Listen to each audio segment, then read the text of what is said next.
Hello friends. तो आज हमारा सब्जेक्ट है हिंदी, और हिंदी में जो है हम समास को देखेंगे जो टेट की परीक्षाओं में 2-3 नंबर के आते हैं। तो इसमें जो हम देखेंगे समास, समास की परिभाषा को देखेंगे, और समास के जो इसके जो कितने भेद हैं उसको हम देखेंगे, उसके परिभाषा को देखेंगे, और साथ ही में इसके जो उदाहरण है उसको हम देखेंगे। तो चलिए शुरू करते हैं। तो समास जो है वो दो या दो से अधिक शब्दों से मिलकर बने हुए नए सार्थक शब्दों को समास कहते हैं। दो या दो से अधिक शब्दों से मिलकर बने हुए नए सार्थक शब्द को समास कहते हैं। इसके बाद है समास के भेद। समास के भेद जो है 6 प्रकार के हैं। पहला है अव्ययीभाव समास, दूसरा है तत्पुरुष समास, तीसरा है कर्मधारय समास, चौथा है द्विगु समास, पांचवा है द्वंद्व समास, छठवां है बहुव्रीहि समास। तो इसके बाद जो है पहला देखेंगे अव्ययीभाव समास। तो अव्ययीभाव समास का परिभाषा देखते हैं। जिस समास का पहला पद अव्यय तथा प्रधान हो उसे अव्ययीभाव समास कहते हैं। तो इसका जो है ट्रिक है, मैंने इसमें जो है ट्रिक भी जो डाला है। तो ट्रिक हमारा है पहला पद जो होता है वो छोटा होता है या प्रधान होता है। तो फ्रेंड्स इसमें जो है एक ट्रिक ये भी है कि जैसे मतलब जो अव्ययीभाव समास होते हैं तो इसमें जैसे उपसर्ग लगा होता है, और से विलोम शब्द होते हैं। जैसे आजन्म में एक जन्म होता है, एक आजन्म में, तो आ जो है इसमें जो है विलोम लग गया तो आजन्म में। तो एक ट्रिक ये भी हो गया, मतलब इसमें विलोम लगा होता है। और एक ट्रिक है अव्यय। अव्यय का मतलब होता है जो कोई चीज जिसका व्यय ना हो। तो जो है जैसे मतलब कभी कभी उपसर्ग भी लगा होता है। तो चलिए जैसे उपवन है, उपवन उप क्या है, उपसर्ग है। तो इसी प्रकार से इसका हम उदाहरण को देखेंगे। तो हमारा पहला है कि प्रतिदिन। अब इसमें जो है प्रति जो है ये उपसर्ग लगा हुआ है, तो इसमें जो है कभी कभी उपसर्ग लग करके जो शब्द बनते हैं वो अव्यय शब्द होते हैं। तो यहाँ पे प्रतिदिन, तो प्रतिधन दिन, इसका अगर विग्रह करेंगे तो प्रतिधन दिन। इसके बाद है आजन्म, आ जन्म। तो अगर विग्रह करेंगे आ धन जन्म, मतलब कि यही दो शब्दों या वर्णों, मतलब ये तो शब्द वर्ण नहीं है, दोनों शब्दों से जो शब्द बना है वो क्या है, आजन्म है, मतलब समास। इसके बाद है सहर्ष, सधन हर्ष। इसके बाद है यथा संभव, यथा धन संभव। यथा क्या है, ये क्या है, अव्यय है। इसके बाद है प्रतिकूल, प्रतिधन कूल। तो यहाँ भी देखें जो प्रति है ये क्या है, उपसर्ग है। उपसर्ग या अव्यय से जो शब्द बने होते हैं वह अव्ययीभाव समास कहलाते हैं। इसके बाद हमारा है, इसके बाद हम नोट में देखेंगे कि एक ही शब्द कई बार आने पर भी अव्ययीभाव समास होता है। जैसे जो होता है कई मतलब कुछ शब्द ऐसे होते हैं जो दो दो बार रिपीट किए जाते हैं, तो ऐसे जो शब्द होते हैं वो क्या होते हैं, अव्ययीभाव समास। इसका उदाहरण जैसे है हाथों हाथ। तो हाथ धन हाथ, जब सब दोनों मिलेंगे तो क्या होगा, हाथों हाथ। दिनों दिन, बराबर दिन प्लस दिन। तो इसके बाद हमारा नेक्स्ट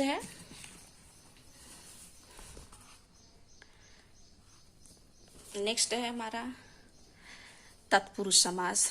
तो तत्पुरुष समास जो है इसका जो है परिभाषा को देखते हैं। जिस समास में दूसरा पद प्रधान होता है तथा दोनों पदों के बीच का कारक चिन्ह लुप्त हो जाता है तो उसे तत्पुरुष समास कहते हैं। तो जो है इसको जैसे मतलब कि जैसे कुछ शब्द होते हैं जो उसमें जो है जो उसका जो चिन्ह होता है उसको हम लोप कर देते हैं, तो वहाँ पे क्या होता है, तत्पुरुष समास। तो इसका जो ट्रिक है, पहला पद जो होता है प्रधान, और दूसरा पद क्या होता है, गौड़। तो इसका जो उदाहरण को देखेंगे। उदाहरण है राजकुमार, राजकुमार बराबर राजा का कुमार अर्थात राजकुमार।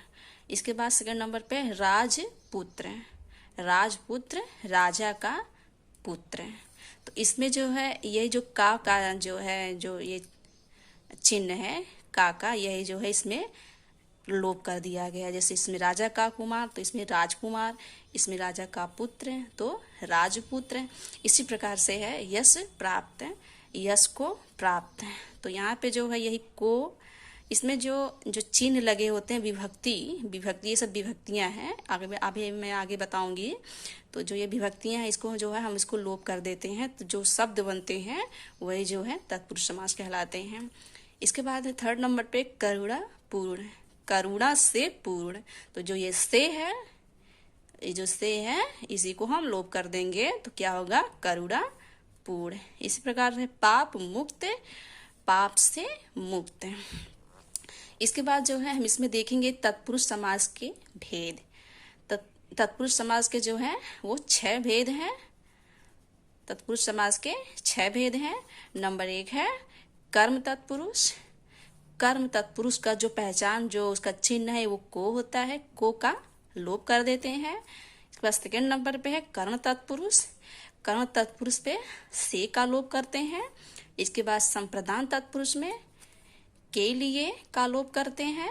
इसके बाद अपादान तत्पुरुष का, इसमें जो है से, जो अलगाव, जो अलग होने का जो बोध होता है उसको लोप करते हैं। संबंध तत्पुरुष, इसके बाद जो है उसमें का, के, की का लोप करते हैं। इसके बाद जो अधिकरण तत्पुरुष, इसमें जो है में, पर का लोप करते हैं। तो जो है इसमें हम लोगों ने तत्पुरुष समास के भेद को देखा है जो 6 प्रकार के होते हैं। इसके बाद हमारा नेक्स्ट है इसका जो हम ट्रिक देखेंगे तत्पुरुष समास का।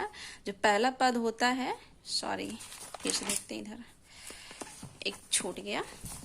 इसके बाद हमारा जो है थर्ड नंबर पे है कर्मधारय समास। कर्मधारय समास क्या होता है, इसकी परिभाषा को देख लेते हैं। जिस समास का उत्तर पद प्रधान और प्रथम पद जो होता है वो विशेषण या विशेष से होता है तो कर्मधारय समास कहलाता है। फ्रेंड्स, जैसे कर्मधारय समास का जो पहला पद जो होता है वो दूसरे पद का जो है विशेषता को बताता है, तो उसे हम जो कहते हैं कर्मधारय समास कहते हैं। तो इसके उदाहरण को देख लेते हैं।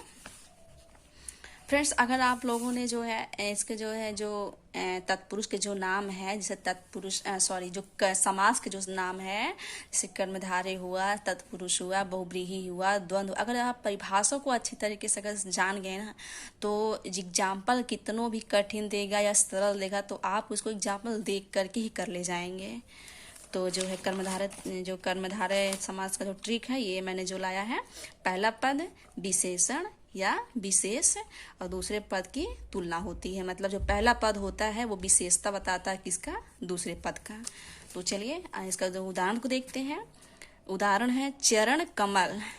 अब आगे ना यहाँ पे जो चरण है वो कमल, मतलब कि कमल के समान क्या है, कमल के समान क्या है, यहाँ मिस्टेक हो गया है, चरण है।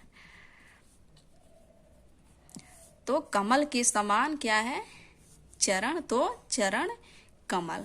इसके बाद जो है महापुरुष, महान है जो पुरुष अर्थात महापुरुष। इसके बाद मृग नयन, मृग के समान नयन। इसके बाद है लाल मणि, लाल है जो मणि, लाल मणि। इसके बाद फोर्थ नंबर पे है जिस समास का पहला पद द्विगु समास।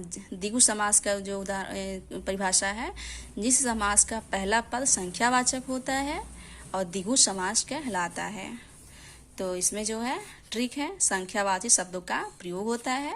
जैसे उदाहरण में देखते हैं, चौराहा 4 राहों का समूह, त्रिकोण 3 कोणों का समूह, तिरंगा 3 रंगों का समूह। फ्रेंड्स, जो द्विगु समास होते हैं उसमें जो है आप हमेशा उसमें देखेंगे कि उसमें संख्यावाची शब्द लगा होता है। उसका पहचानने का सबसे अच्छा तरीका यही है कि जो उसमें संख्यावाची, मतलब पहले ही जो शब्द होता है वो संख्यावाची होता है, तो जो है उसको हम द्विगु समास कहते हैं। इसके बाद हमारा नेक्स्ट है द्वंद्व समास। 5वां द्वंद्व समास, जिस समास के दोनों पद प्रधान होते हैं अथवा बीच में योजक चिन्ह लगे रहते हैं, द्वंद्व समास कहलाता है। तो द्वंद्व समास में जैसे होता है, इसमें जो है एक के पहली चीज तो इसमें योजक चिन्ह लगा होता है और इसमें जो है और का प्रयोग हुआ रहता है, इसमें और का प्रयोग हुआ रहता है। तो इसके बाद इसका ट्री देखेंगे, दोनों शब्द एक दूसरे के उल्टे होते हैं और इसके बाद जो है इसे पाप पुण्य, सुख और दुख, गुण और दोष। फ्रेंड्स इसमें एक चीज और आप देखेंगे, इसमें जैसे विलोम, जैसे माता का पिता, बहन का भाई, मतलब योजक चिन्ह लगा होता है और जो शब्द होते हैं एक दूसरे के विपरीत होते हैं। तो हमारा नेक्स्ट है बहुव्रीहि समास। इस समास में कोई भी पद प्रधान नहीं होता है। इस समास में कोई भी पद प्रधान नहीं होता है, दोनों पद मिलकर किसी तीसरे अर्थ का बोध कराते हैं, बहुव्रीहि समास कहलाते हैं। जैसे ट्रिक है विग्रह करने पर तीसरे अर्थ का बोध होना। तो जैसे उदाहरण चतुर्भुज, चार भुजाएं जिसका अर्थात विष्णु। और इसके बाद है लंबोदर, लंबा है उधर जिनका अर्थात गणेश।